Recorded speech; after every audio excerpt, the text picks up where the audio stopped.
ओम साई राम। तो क्रम को न तोड़ते हुए आज है हम अध्याय नंबर 31 पे। तो कल आपको बताई गई थी एक सन्यासी की कथा और आज हम बालाराम मानकर की कथा बताएंगे।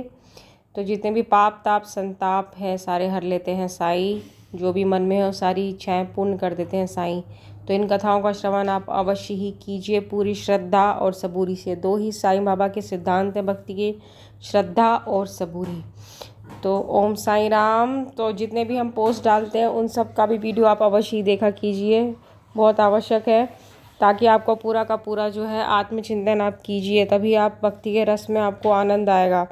बालाराम मानकर की कथा। बालाराम मानकर नामक एक गृहस्थ बाबा के परम भक्त थे। जब उनकी पत्नी का देहांत हुआ तो वे बड़े निराश हो गए और सब घर बार अपने लड़के को सौंप के शिरडी में आकर बाबा के पास रहने लगे। उनकी भक्ति देखकर बाबा उनके जीवन की गति परिवर्तित कर देना चाहते थे, इसलिए उन्होंने उन्हें 12 रुपये देकर मच्छेंद्रगढ़ में जाकर रहने को कहा। मानकर की इच्छा उनका सानिध्य छोड़कर अन्यत्र कहीं जाने की न थी, परंतु बाबा ने उन्हें समझाया कि तुम्हारे कल्याणार्थ ही मैं ये उत्तम उपाय तुम्हें बतला रहा हूँ, इसलिए वहाँ जाकर दिन में 3 बार प्रभु का ध्यान करो। बाबा के शब्दों में विश्वास कर वो मच्छेंद्रगढ़ चला गया और वहाँ के मनोहर दृश्यों, शीतल जल तथा उत्तम पवन और समीपस्थ दृश्यों को देखकर उसके चित्त को बड़ी प्रसन्नता हुई। बाबा द्वारा बतलाई विधि से उसने प्रभु का ध्यान करना प्रारंभ कर दिया और कुछ दिनों के पश्चात ही उसे दर्शन प्राप्त हो गया।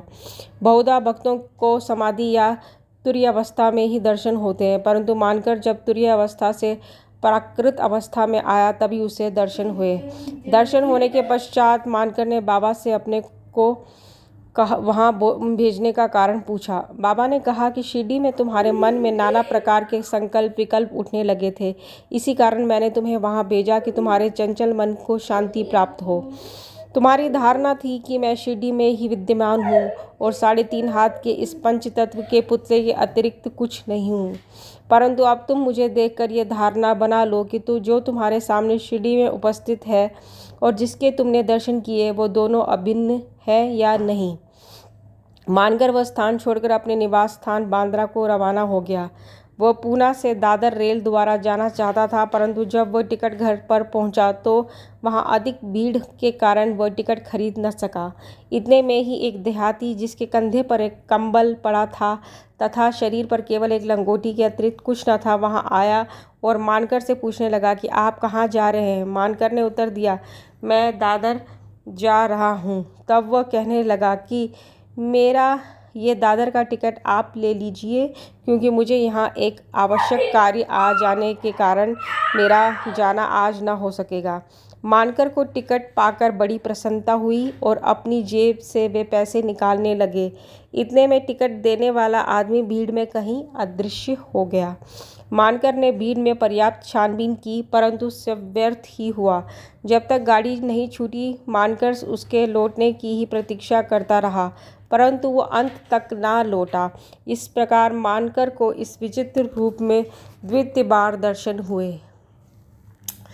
तो बड़े ही भाग्यशाली थे मानकर जी, जिसको बार बार बाबा ने दर्शन दिया। कुछ दिन अपने घर ठहर कर मानकर फिर शिरडी लौट आए और श्री चरणों में ही अपने दिन व्यतीत करने लगे। अब वह सदैव बाबा के वचनों और आज्ञा का पालन करने लगा। अंततः उस भाग्यशाली ने बाबा के सम्मुख उनका आशीर्वाद प्राप्त कर अपने प्राण त्याग दिए। तो इस प्रकार से बाबा ने कई लोगों को सद्गति पहुंचाई। तो वही बताया जाता है, जब इंसान मृत्युशैया पे पड़ा हो तो उसे तरह तरह के विचार हो आते हैं, बहुत कारणों से वह भयभीत हो जाता है और इस कारण से जो है भगवान की उस टाइम उपासना करना कठिन हो जाता है। लेकिन बाबा के सम्मुख जो भी आए, जिनका अंत बाबा ने देख लिया कि निकट है, तो उनको सही कार्य में सत्कर्म में लगा दिया, ताकि इनकी योनि जो है आगे की वो ठीक हो जाए। तो ऐसे थे हमारे बाबा, जो भक्तों से अतुलित प्यार करते हैं, पहले करते भी थे, आज भी कर रहे हैं, तभी बाबा का नाम जो है इतना ज़्यादा सब जगह फैल रहा है और एकदम सूरज की तरह चमक रहा है। तो सब ऊपर वाले की इच्छा। बोलो सच्चिदानंद सद्गुरु साईनाथ महाराज की जय। तो कल उपस्थित होंगे दूसरी कहानी के साथ में। चैनल को सब्सक्राइब अवश्य कीजिए। ओम साईनाथ।